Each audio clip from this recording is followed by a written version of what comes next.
अस्सलामुअलैकुम रहमतुल्लाहि वबरकातुहू। आज हम Karnataka school examination and assessment board Bengaluru SSLC model question paper 1 के सवालात के जवाब डिस्कस करने जा रहे हैं, जो के मजमून उर्दू फर्स्ट लैंग्वेज पर मुश्तमिल रहेंगे। सवाल नंबर ए, दर्ज झील सवालात के 4 मुतबादिल जवाब दिए गए हैं, सही जवाब का इंतखाब करके लिखिए। ये टोटल जो है 6 मार्क्स के रहेंगे। इसमें सबसे पहला सवाल, मजमून का पहला जुज़ ये है। यहाँ पर हम डायरेक्ट जवाब देखेंगे। इसका जो जवाब है तमहीद। दूसरा सवाल, तौहीद का धारा रुक ना सका, इस्लाम का परचम झुक ना सका। इसका सही जवाब जो है झंडा। तीसरा सवाल, नज़म के मानी हैं। इसका जवाब पिरोने के।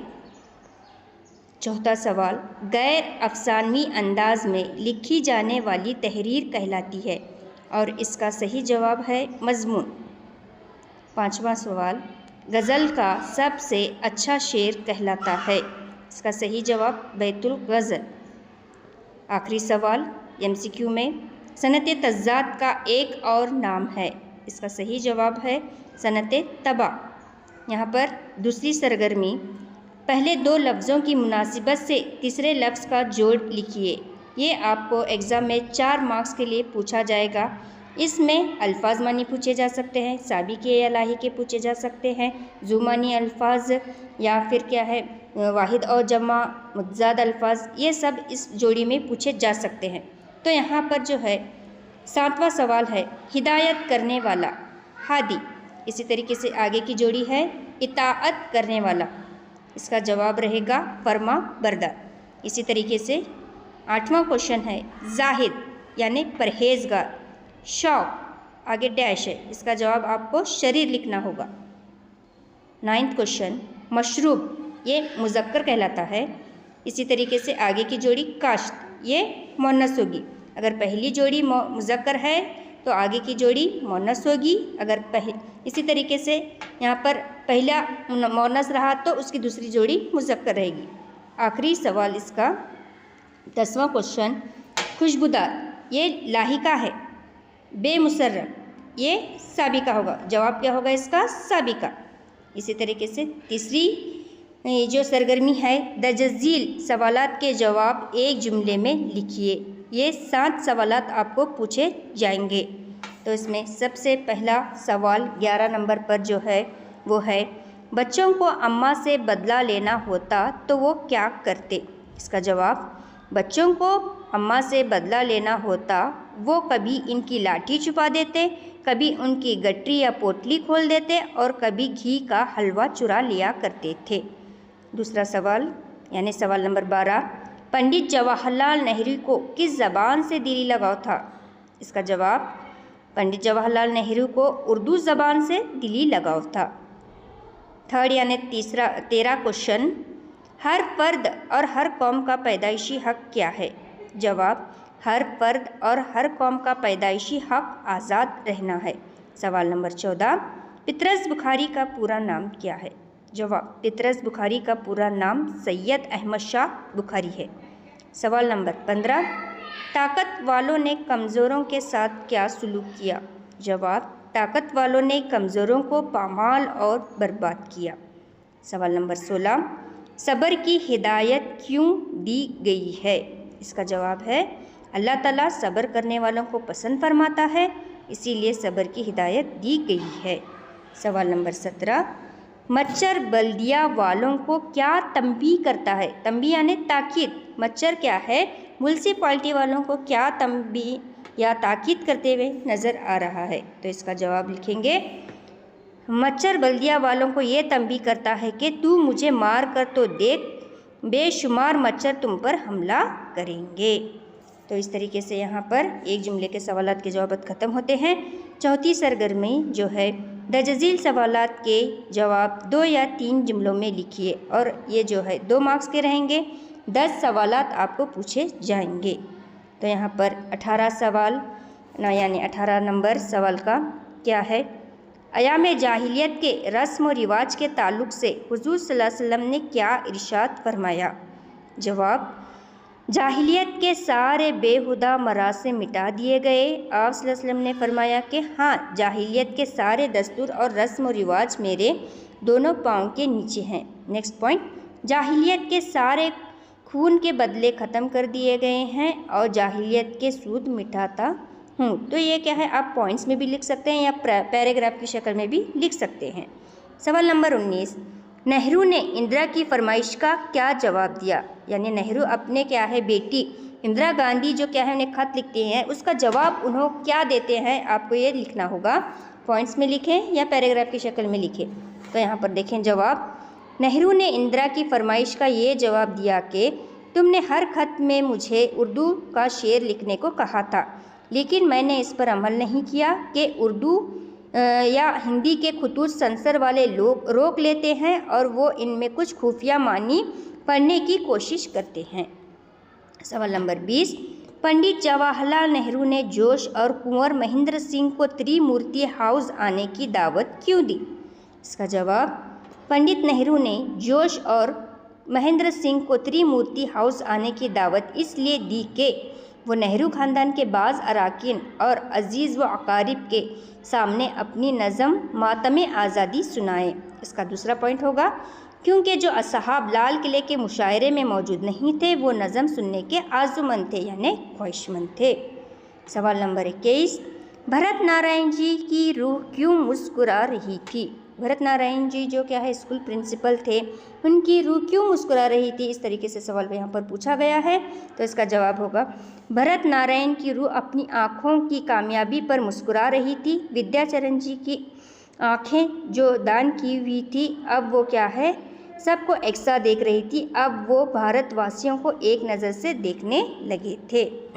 सवाल नंबर 22, मुल्क में अब भी धर्म के नाम पर झगड़ा होता रहा तो क्या होगा? ये सवाल जो है दृष्टि सबक से लिया गया है और इसका जवाब जो है, मुल्क में अब भी धर्म के नाम पर झगड़ा होता रहा तो हमारा भी वही हश्र होगा जो खलीजी मुल्कों का ताबकारी से हुआ था।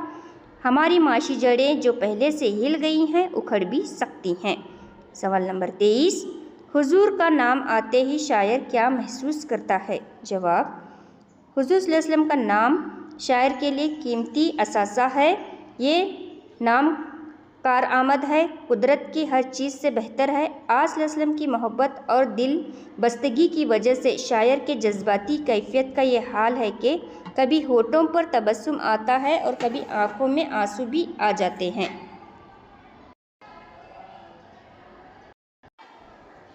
सवाल नंबर 24, रिश्वत सतानी को मिटाने के लिए कौन से इक़दामात करने चाहिए? जवाब, रिश्वत सतानी को मिटाने के लिए खून चूसने वाली सन्नतों और ज़ुल्म व सितम करने वाली सरमायादारी को काबू में लाना चाहिए। चोर बाज़ारी को ख़त्म करना चाहिए। मुलाजिमत पेशा अफराद को तनख्वाहें कम दी जाती हैं। इस बुरी आदत को छोड़ना चाहिए और बढ़ती हुई कीमतों पर काबू पाया जाएगा। जिस दिन ये बुराइयां फना हो जाएंगी तो रिश्वत खुद ब खुद ख़त्म हो जाएंगी। इसी तरीके से 25वां सवाल है, हज़रत इमाम हुसैन के रुखसते सफ़र बांधते ही कौन सा मंज़र सामने आया?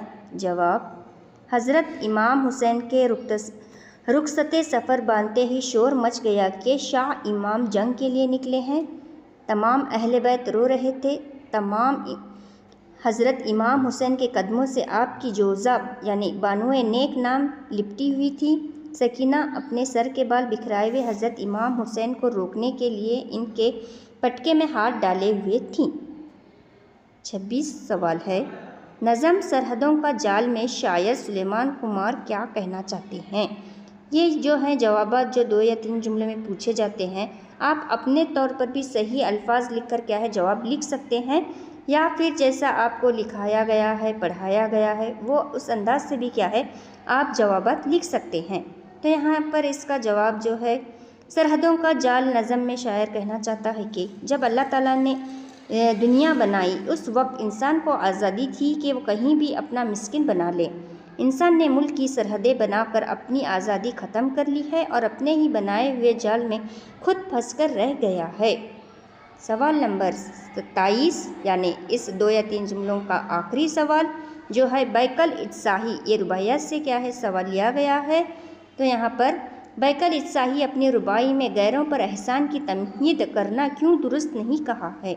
इसका जवाब होगा गैरों पर एहसान की तमहीद करना दुरुस्त नहीं, क्योंकि गैरों से एहसान लेना गैरतमंद इंसान को गवारा नहीं होता है, लेकिन बाज़ वक्त इंसान के ना चाहने के बावजूद तकदीर के लिखे पर मजबूर होकर गैर का एहसान बर्दाश्त करना पड़ता है। अब हम सवाल नंबर 5 जो है देखने जा रहे हैं, पढ़ने जा रहे हैं, वो जो है दर्जज़ील सवालात के जवाब 3 या 4 जुमलों में लिखिए। इसमें कुल जो है 11 सवालात होते हैं। जो पहले है मतन के हवाले से रहेगा, तारुफ पूछा जाता है, कवाइद के ताल्लुक़ से पूछा जाता है, या फिर सनतों के ताल्लुक़ से, या फिर क्या है जुमलों की किस्में, उसकी तारीफ़, इसके क्या है सवालात इसमें इस सरगर्मी में पूछे जाते हैं। तो जो पहला है इसमें 3 या 4 जुमलों में मतन के हवाले से जुमलों की वजाहत कीजिए। इसमें 3 क्वेश्चन जो है 3 सवालात मतन के हवाले से रहेंगे। तो 28वां सवाल है, हर मुसलमान दूसरे मुसलमान का भाई है और सारे मुसलमान भाई भाई हैं। इसका जवाब, ये जुमला हज्जतुल विदा सबक से लिया गया है। इसके मुसन्निफ सैयद सुलेमान नदवी हैं। ये जुमला आप सल्लल्लाहु अलैहि वसल्लम ने सहाबा से कहा। हज्जतुल विदा का खुतबा देते हुए आप सल्लल्लाहु अलैहि वसल्लम ने मसावात की तालीमात देते हुए सहाबा से ये जुमला कहा। आप याद रखें कि मतन के हवाले का जब आप जवाब लिखते रहेंगे तो उसमें जो है ये जुमला किस सबक से लिया गया है और उसके मुसन्निफ कौन हैं, ये जुमला किसने किससे कहा है और किस वक्त कहा है। अगर ये आप 4 नुकात लिखते हैं तो आपको एग्ज़ाम में 3 मार्क्स आपको दिए जाएंगे। इसी तरीके से 29वां सवाल यानी 29 क्वेश्चन जो है, दुख हुआ कि वो तो और भी धुंधला गया है। इसका जवाब, ये जुमला बदायूं के शाम व शहर से लिया गया है।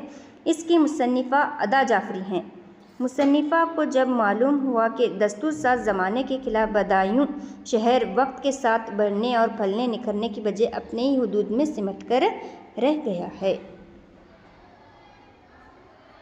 इनका ख्याल था कि बदायूं अब तक एक खूबसूरत सनती शहर का दर्जा तो हासिल कर ही चुका होगा, उजाले ही उजाले होंगे, लेकिन इन्हें दुख हुआ कि वो तो और भी धुंधला गया है। सवाल नंबर 30, और क्या 3 बजे ही सूरज निकल आएगा। इसका जवाब होगा, ये जुमला सवेरे जो कल आँख मेरी खुली सबक से लिया गया है। इसके मुसन्निफ पितरस बुखारी हैं।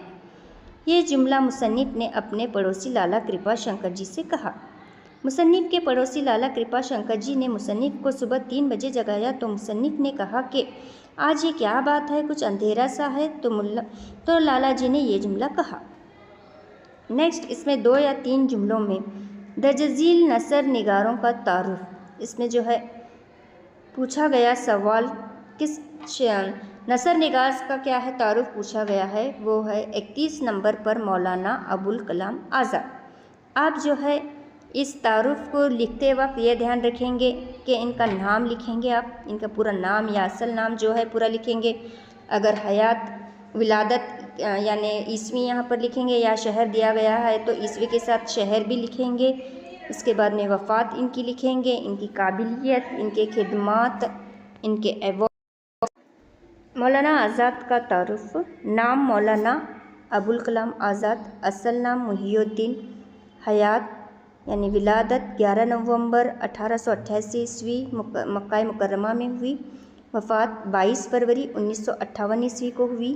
काबिलियत, एक अजीम नसर निगार, आज़ाद हिंदुस्तान के पहले वज़ीर तालीम। तसानीफ़, कारवान ख़याल, गुबार खातिर, तबरकात आज़ाद, मकातिब आज़ाद, खुतबात आज़ाद, कौल फैसल वगैरह हैं। दर्जज़ील शायर का तारुफ लिखिए। शौरा में फ़िराक गोरखपुरी का तारुफ यहाँ पर पूछा गया है, जो सवाल नंबर 32 का होगा। नाम रघुपति सहाय, कलमी नाम फ़िराक गोरखपुरी। हयात विलादत 28 अगस्त 1896 को गोरखपुर में पैदा हुए, वफ़ात 3 मार्च 1982 ईस्वी को हुई। काबिलियत, अंग्रेज़ी में MA किया, इंडियन सिविल सर्विस के लिए मुंतखब हुए। 1932 में इलाहाबाद अंग्रेज़ी के उस्ताद मुकर्रर हुए। इनकी तसानीफ़ रूह कायनात, रम्ज़ व किनायात, गज़लिस्तान, शबनमिस्तान, गुल नगमा और रुबायात का मजमुआ रूप। नेक्स्ट जो सवाल रहेगा 3 या 4 जुमलों में वो अशार की तशरीह रहेगी। तो जो पहली क्या है तशरीह होगी वो फर्स्ट पार्ट यानी कि वहाँ पर हसन शौकी की गज़ल है उससे क्या है शेर लिया गया है। सवाल नंबर 33 यानी 33, क्या किया खिज़्र ने सिकंदर से, क्या किया खिज़्र ने सिकंदर से, अब किसे रहनुमा करे कोई। इसकी तशरीह, हाँ एक बात याद रखें कि तशरीह लिखते वक्त यहाँ पर यह गज़ल क्या है किसकी लिखी हुई है वहाँ पर आपको मेंशन करना होगा। इसके अलावा शायर इसमें किससे मुखातिब है ये लिखना होगा और शायर उस शेर में क्या कहना चाहता है। मिसाल के तौर पर अगर महबूबा से बात कर रहा है तो वो उससे क्या मुखातिब हो रहा है, और जो शायर अगर अल्लाह ताला से मुखातिब है। शायर यहाँ पर गज़लियात में इश्क़ हकीकी और इश्क़ मजाजी दोनों पर क्या है बात करता हुआ नज़र आता है। तो यहाँ पर हमें बात ध्यान में रखनी होगी कि शायर जो है इस शेर में इश्क़ हकीकी की तरफ क्या है ये क्या है या इश्क़ मजाजी की तरफ क्या है मुतवज्जा है। तो यहाँ पर देखो ये शेर मिर्ज़ा गालिब की गज़ल से लिया गया है। इस शेर में एक दास्तान की तरफ इशारा है। सिकंदर खिज़र के साथ चश्मे आब हयात पर गए थे, वहाँ जाकर देखा कि जिन्होंने ये पानी पी लिया था वो अगरचा ज़िंदा थे मगर तवील उम्र की वजह से इस कदर कमज़ोर हो गए थे कि बेहिस वो बेहरकत पड़े थे। ये देखकर सिकंदर बग़ैर पानी लिए वहाँ से वापस चला आया। मतलब ये कि अगर खिज़र की रहनुमाई भी मकसद हासिल ना हो सका तो अब किसी और को रहनुमा बताना बेसूद होगा। सवाल नंबर 34 जो शेर इस तरह से है, फुर्सत कहाँ की याद का मलबा कुरेदते, कुछ लोग आंधियों में गिरे और संभल गए। जवाब, ये शेर हमीद अलमास की गज़ल से माखूज़ है यानी लिया गया है। शायर हमीद अलमास इस शेर में कह रहे हैं कि माजी को याद करने की फुर्सत नहीं, पुरानी यादों को जहन वो दिल से निकाल कर आंधियों में गिरने के बावजूद भी संभल गए। इसकी वजह से लोग बुरे वक्त को भूलकर दोबारा संभल गए। सवाल नंबर 35, सबका मदावा तो कर डाला अपना ही मदावा ना कर सके, सबके तो गिरेबा सी डाले अपना ही गिरेबा भूल गए। जवाब, ये शेर इसरारुल हक मिजाज की गज़ल से माखूज़ है। शायर इसरारुल हक मिजाज कहते हैं कि हर वो एक की ज़रूरत और ख्वाहिश की तकमील करने में और दूसरों के मसाइल हल करने में इस कदर मसरूफ़ रहे कि अपने मसाइल को हल ना कर सके। इन्होंने अपनी सारी कुव्वत दूसरों की कमज़ोरियों और बुराइयों को दूर करने में लगा दिया और दूसरों के मसाइल हल करने में इस तरह मशगूल हो गए कि खुद अपनी ही फ़िक्र करना भूल गए। नेक्स्ट क्वेश्चन 36 है, जो इन अल्फाज को जुमलों में इस्तेमाल कीजिए। यहाँ पर 3 क्या है आपको अल्फाज दिए जाते हैं, तो यहाँ पर आपको उस अल्फाज को लेकर जुमलों में इस्तेमाल करना रहेगा। पहला जो है तसव्वुर, इसका जो जवाब है, अगर हम एक बेहतरीन माशरे का तसव्वुर करें तो हमें खुद को बदलना होगा। दूसरा है नूर, रात की तारीकी में सितारे नूर की तरह चमकते हैं। तीसरा है वसीयत, भरत नारायण की वसीयत के मुताबिक आंखें आई बहन को दी गई। 37 जो सवाल है वो है मुफर्रद जुमले की तारीफ माँ मिसाल लिखिए। यानी यहाँ पर आपको मुफर्रद जुमले की क्या है तारीफ़ लिखना होगा, यानी कि मुफर्रद जुमला किसे कहते हैं और उसकी एक मिसाल पेश करना होगा। तो इसका जवाब होगा, ऐसा जुमला जो एक ही मसनद और मसनद इले से बना हो मुफर्रद जुमला कहलाता है। मिसाल के तौर पर रात गुजारी, अहमद नेक लड़का है।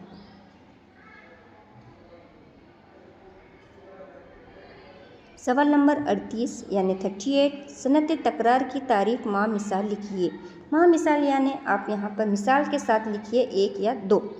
यहाँ पर जो है ऑप्शंस भी दिया गया है, या तो सनत तकरार की तारीफ़ माँ मिसाल लिखिए या फिर आप दूसरा क्वेश्चन भी लिख सकते हैं रुबाई की तारीफ़ लिखिए। जवाब, सनत तकरार, ऐसा जुमला जिसमें एक ही लफ्ज़ को दोहराया जाता है सनत तकरार कहा जाता है।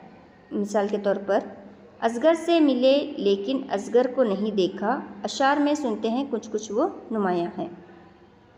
या जो ऑप्शन है या का जो सवाल है, रुबाई की तारीफ लिखिए। उसका जो जवाब है, रुबाई लफ्ज़ रबात से मुश्तक है। रुबाई को दो बीती कहते हैं क्योंकि इसमें दो बैत यानी दो शेर होते हैं। दूसरा पॉइंट, ऐसी नज़म जो चार मिसरों पर मुश्तमिल हो रुबाई कहलाती है। रुबाई का पहला, दूसरा और चौथा मिसरा हम काफिया और हम रदीफ होता है, जबकि तीसरा मिसरा रदीफ काफिए का पाबंद नहीं होता। रुबाई का चौथा मिसरा हासिल कलाम होता है। उम्मन मुसन्निफ आरिफाना, फ़लसफियाना, समाज, अखलाकी, इस्लाही और मजहबी मज़ामीन बयान किए जाते हैं। सवाल नंबर छठा यानी छठी सरगर्मी है, सवाल नंबर 6, दर्जजील सवालात के तफसीली जवाब लिखिए। सवाल नंबर 39 जो क्या है, आपको इसमें हमद या नात के अशार लिखने होते हैं या फिर मरसिए के आखिरी दो बंद लिखने होंगे। तो यहाँ पर हमद या नात के इब्तिदाई 4 अशार लिखिए, जो है जवाब दिया गया है। आप हमद के इब्तिदाई 4 जो है अशार यहाँ पर लिखेंगे। हर एक शेर लिखने पर आपको 1-1 मार्क्स दिए जाएंगे।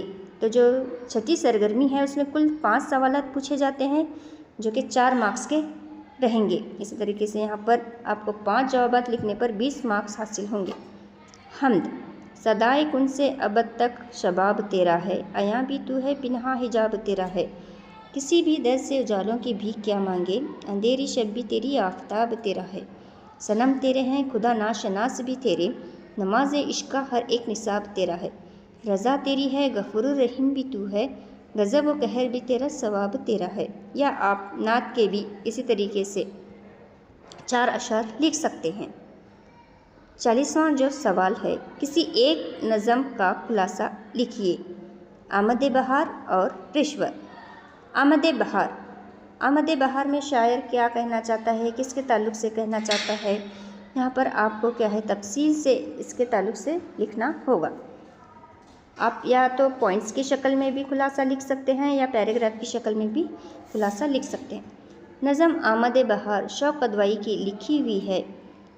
इस नज़म में शायर ने मौसम बहार की आमद के खुशनुमा मंजर की बेहतरीन तस्वीर की कशी की है। हवा आमद बहार का ऐलान करते हुए आती है। बहार के आमद के साथ ही सुबह की हवा पंखा झूलती और कलियों को हिलाती नज़र आती है। बहार के आने से पहाड़ से साफ पानी बहकर समंदर में मिल जाता है। शमीम बाग इतरा कर चलने लगती है। ज़मीन के पर्दे से सब्ज़े निकलने लगते हैं। हर फूल दुल्हन की तरह सुर्ख लिबास पहना हुआ है और ऐसा महसूस होता है कि दरख्त खुशनुमा फूलों का गहना पहने हुए हैं। बहार के गालिब आने से खिज़ां खौफज़दा होकर जर्द हो जाती है। शबनम दरख्तों को दूध पिलाती है और हवा बार बार आकर मुंह को चूमती है। ज़मीन जड़ों को पकड़ती है और जड़ें ज़मीन को पकड़कर मजबूत होती हैं। बहार की आमद पर हर तरफ फूल ही फूल नज़र आते हैं।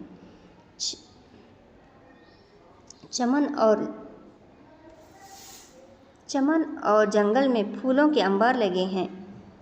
ज़मीन फूलों का अंबार पहने हुए है। सफ़ेद फूल तारों की तरह रोशन हैं और सुर्ख फूल अंगारे की तरह नज़र आ रहे हैं। शायद सफ़ेद फूलों को छलकते तारों से और लाले के फूलों को दहकते अंगारों से मिसाल दी है।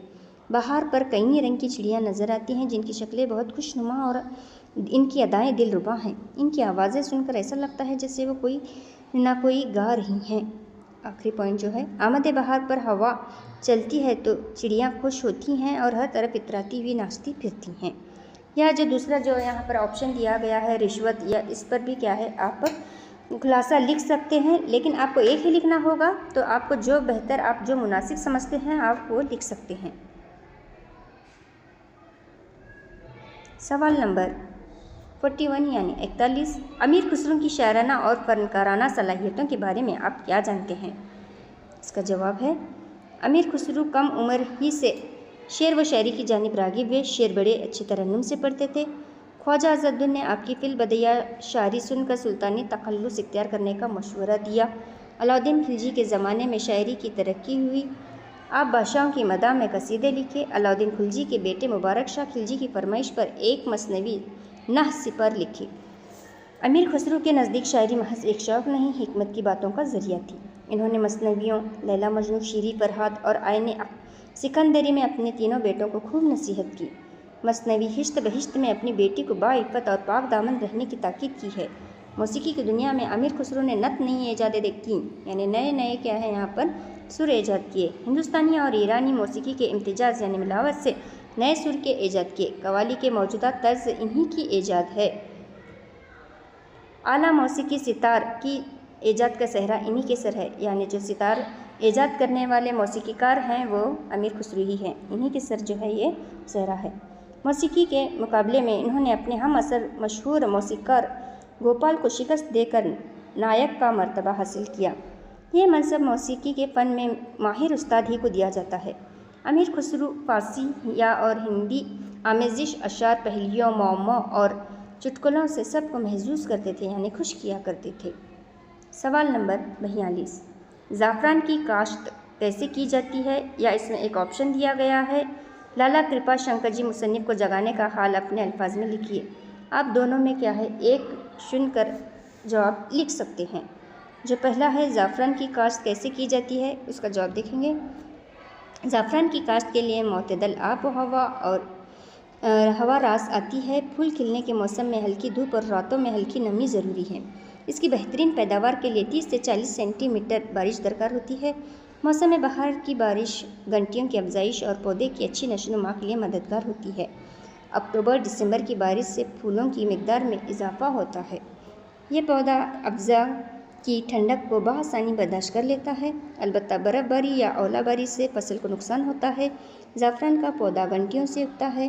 घंटियों से हर साल 2 से 4 घंटियाँ पैदा होती हैं और पुरानी घंटियाँ खुद ब खुद सूख कर झड़ जाती हैं। ज़ाफ़रान की जड़ें 0.5 सेंटीमीटर हजम की मखरूती घंटियों के निचले हिस्से से उगती हैं।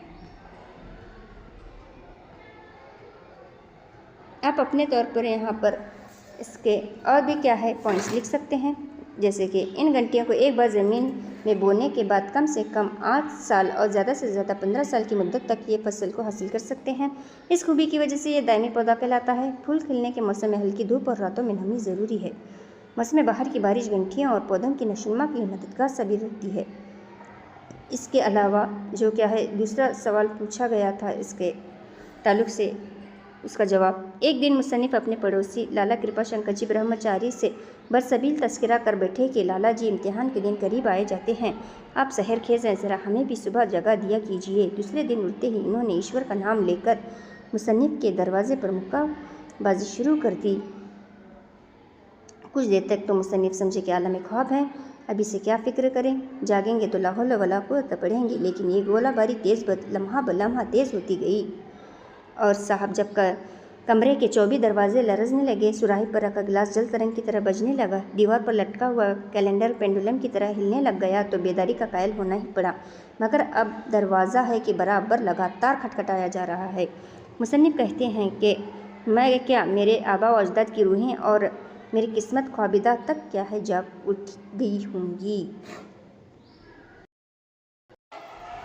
सवाल नंबर 43 जो है दजजील इबारत को गौर से पढ़िए और नीचे दिए गए सवालत के जवाब लिखिए।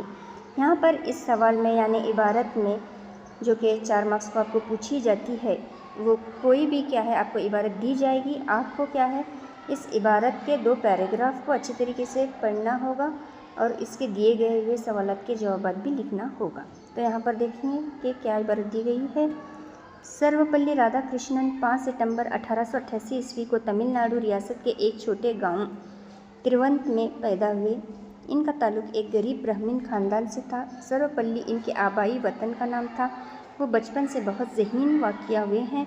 इनके वालिद इन्हें संस्कृत पढ़ाना चाहते थे, लेकिन के अजीज़ व अकारिब का बेहद इसरार था कि इन्हें जदीद तालीम से आरास्ता किया जाए। आखिरकार इन्हें एक अंग्रेज़ी मिशनरी स्कूल में दाखिला किया गया, जहाँ पर वह हर इम्तिहान में अव्वल दर्जे से कामयाबी हासिल करते रहे। यह सिलसिला इब्तदाई तालीम से आला तालीम तक कायम रहा। जब तालीम से फ़रागत नसीब हुई तो वह मौलिम की हैसियत से मुलाजमत करने लगे। अपनी मेहनत, लगन और जस्तजू के ज़रिए कामयाबी हासिल करते हुए प्रोफेसर, चांसलर, सफ़ीर, नायब सदर और सदर जमहूरिया के जलील क़दर ओहदे तक रसाई की और कौम व मुल्क की खिदमत अंजाम देते हुए इस दारे फ़ानी से कूच कर गए। आपकी मौत के बाद आपको हिंदुस्तान का आला तरीन एज़ाज़ भारत रत्न से भी आपको सरफराज किया गया। इसके सवाल जो हैं यहाँ पर दिए गए हैं। पहला सवाल, सर्वपल्ली राधाकृष्णन कब और कहाँ पैदा हुए? इसका जवाब, सर्वपल्ली राधाकृष्णन 5 सितंबर 1888 ईस्वी को तमिलनाडु रियासत के एक छोटे से गांव तिरुवनंतपुरम में पैदा हुए। दूसरा सवाल, इन्होंने किन अहदों पर फायज होकर कौम व मिल्लत की खिदमत अंजाम दी? इसका जवाब जो है, प्रोफेसर, चांसलर, सफ़ीर, नायब सदर और सदर जमहूरिया के जलील कद्र अहदों पर फायज होकर कौम व मुल्क की खिदमत अंजाम दी। सातवां सवाल, खत के अज्जाए तरकीबी का लिहाज रखते हुए दर्ज खतूत में से कोई एक खत लिखिए। यहाँ पर आपको खत के लिए 5 मार्क्स दिए गए हैं। हमेशा खत और मजमून नवेसी में आपको ऑप्शंस दिए जाते हैं। आपको जो सवाल मुनासिब समझते हैं आप वो क्या है इसका जवाब लिख सकते हैं, जो कि सवाल नंबर 44 यानी 44 होगा। अपने मीर मौलिमा या मौलिमा के नाम खत लिखिए जिसमें आप अपने SSLC मार्क्स कार्ड की दरख्वास्त की गई हो। या दूसरा जो है, अपने दोस्त या सहेली के नाम एक खत लिखिए जिसमें अपनी इम्तिहान की तैयारी का जिक्र हो। जो पहला जो खत आपको पूछा गया है, जो सवाल पूछा गया है, अपने मीर मौलिम यानी हेडमास्टर को या अपने आप क्लास टीचर को क्या है खत लिखना है, जिसमें क्या है आपको आपके SSLC मार्क्स कार्ड हासिल करने के लिए एक क्या है दरख्वास्त की गई हो, जो कि एक दफ्तरी खत कहलाता है। या अपने दोस्त या सहेली के नाम एक खत लिखिए जिसमें अपनी इम्तिहान की तैयारी का जिक्र हो, ये निजी खत कहलाता है। यहाँ पर आप लिखेंगे जो हेडमास्टर या मौलिमा के नाम खत है, मुंजानिब अतहर अहमद एस शेख अज़ महबूब नगर धारवाड़। तारीख लिखेंगे, ब खिदमत यानी किसको क्या है आप लिख रहे हैं, हेडमास्टर साहब, government Urdu high school Dharwad.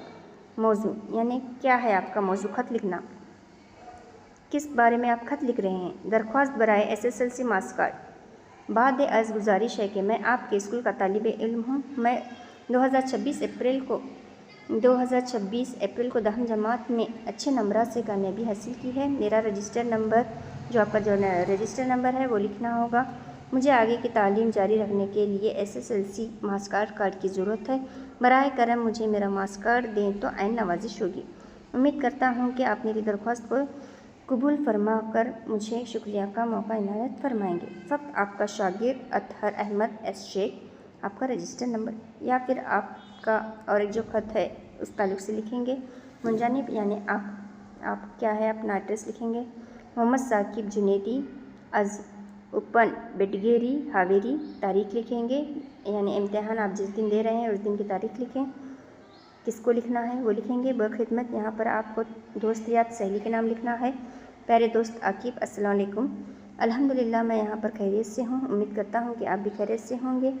घर पर आपके वालिदैन को मेरा सलाम कहना। हमारे 10वीं जमात के सालाना इम्तिहान का टाइम टेबल आ चुका है। इंशाल्लाह 18 मार्च 2026 से हमारी इम्तिहान शुरू होगी। अल्हम्दुलिल्लाह मेरी पढ़ाई अच्छी चल रही है। मैंने तमाम मज़ामीन का एक मरतबा इयादा हो चुका है और दोबारा इयादा कर रहा हूँ। ख़ास बात यह है कि बोर्ड की जानिब से नीला नक्शा का खाका दिया गया है, जिसकी मदद से पढ़ाई करने में बहुत आसानी हो रही है। इंशाल्लाह हर साल की तरह इस साल भी 99% होगा। मेरे इम्तिहान में कामयाबी के लिए ख़ास दुआ कीजिए। फ़क्त तुम्हारा दोस्त या सहेली जो है लिखेंगे आप मोहम्मद साकिब।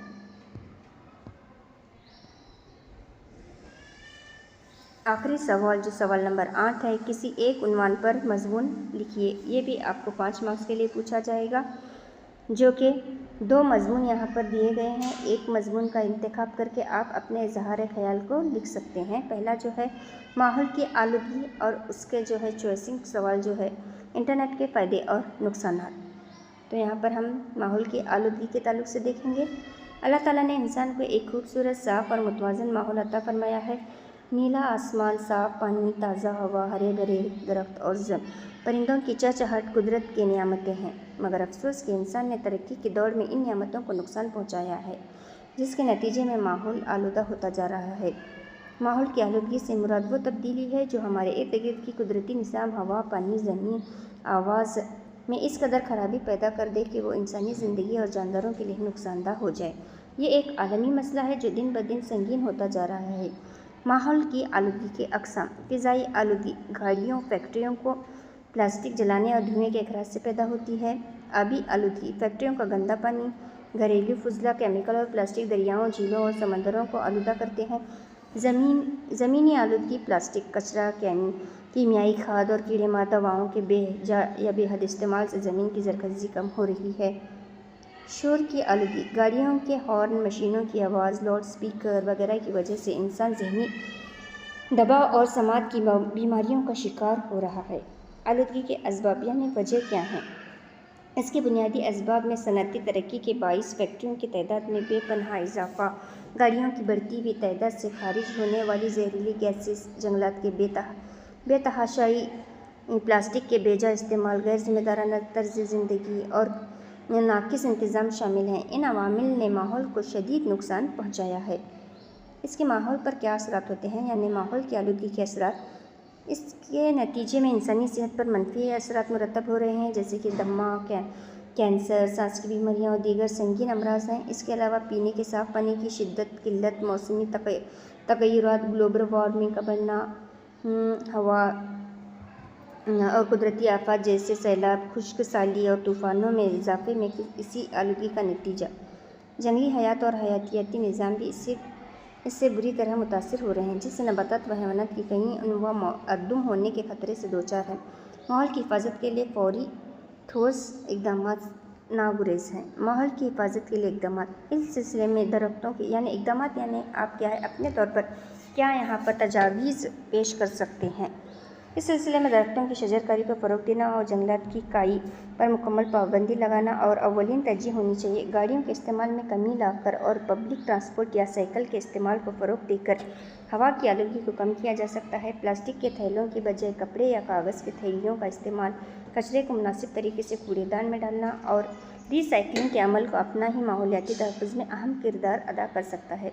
स्कूलों, कॉलेजों, मसाजिद और दीगर अवामी मकामात पर माहौल दोस्त मुहिमात चलाकर अवाम में शऊर उजागर किया जा सकता है। साथ ही हुकूमत को चाहिए कि वो माहौलियाती आलूदगी के खिलाफ सख्त क़वानीन नाफिज करें और इन पर अमल और आमद को यकीनी बनाए, जैसे कि फैक्ट्रियों से जहरीले मादों के अखराज पर कंट्रोल और आलूदगी फैलाने वालों के खिलाफ सख्त सज़ाएँ। इन तमाम इक़दामात से न सिर्फ हम अपने माहौल को महफूज बना सकते हैं, बल्कि आने वाली नस्लों के लिए एक बेहतर और सेहतमंद मुस्तकबिल ही यकीनी बना सकते हैं। अगर हमने अब भी होश ना संभाला तो आइंदा नस्लें एक ख़तरनाक और बेरहम दुनिया में जीने पर मजबूर होगी। हमें चाहिए कि हम कुदरत की अता करदा नियामतों की हिफाजत करें और माहौल को साफ़ सुथरा और सेहतमंद बनाने में अपना किरदार अदा करें।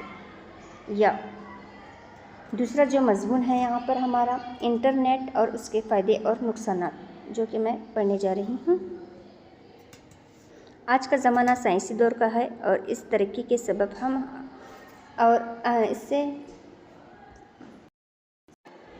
इंटरनेट के फ़ायदे और नुकसानात। आज का ज़माना साइंसी तरक्की का दौर है और इस तरक्की के सबसे अहम और हैरत अंगेज़ ईजाद इंटरनेट है।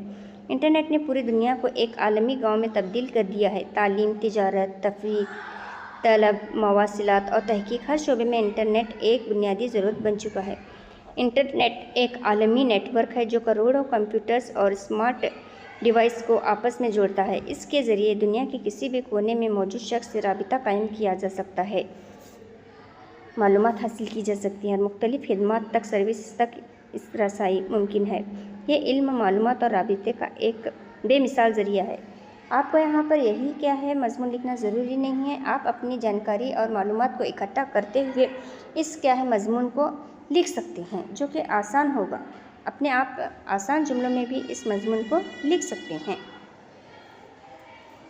तलबा के लिए इंटरनेट के फ़ायदे।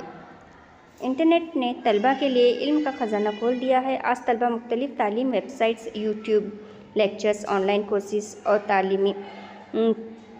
तालीम की अपनी तालीम को घर बैठे अपने क्लासेस की तैयारी कर सकते हैं, नोट्स हासिल कर सकते हैं और मॉडल सवालात की मदद से इम्तिहानात की मशक़ कर सकते हैं। इंटरनेट के ज़रिए दुनिया भर की यूनिवर्सिटियों के ऑनलाइन कोर्सेस, स्कॉलरशिप्स और मुकाबला जाती के इम्तिहानात की मालूमात हासिल करना भी मुमकिन हो गया है। असातिज़ा और तलबा ऑनलाइन क्लासेस, वीडियो कॉल्स और ईमेल के ज़रिए एक दूसरे से जुड़े रहते हैं। नौजवानों पर इंटरनेट की मनफी असरात, यानी इसके क्या नेगेटिव असरात एक नौजवानों पर या तालिबो इल्मों पर पड़ सकते हैं। जहाँ इंटरनेट इल्म और तरक्की का ज़रिया है, वहीं इसका गलत इस्तेमाल नौजवानों को नुकसान भी पहुँचाया जा रहा है। ज़्यादा वक्त सोशल मीडिया, फालतू वीडियोज़ और गेम्स में सर्फ करना वक्त की बर्बादी का सबब बनता है। बाज़ नौजवान गैर अखलाकी वेबसाइट्स, गलत रवाबित और बेमकसद चीटिंग्स में पढ़कर अपने किरदार और जहन को नुकसान पहुँचाते हैं। इंटरनेट की लत ज़हनी एडिक्शन, दबाव, कमज़ोरी, सुस्ती और तन्हाई जैसी बीमारियों का सबब बन सकती है। साइबर क्राइम, ऑनलाइन फ्रॉड और जाली खबरें भी इंटरनेट के खतरनाक पहलू हैं जिनसे होशियार रहने की ज़रूरत है। तो यहाँ पर हमारा जो ये क्वेश्चन पेपर है, इसके तमाम सवालात के जवाब मुकम्मल हो चुके हैं। मैं ये उम्मीद करती हूँ कि आपको इन सवालात के जवाब के पढ़ने से, कहने से आपको मालूमात में इजाफ़ा होगा। जज़ाकल्लाहु खैरन कसीरा।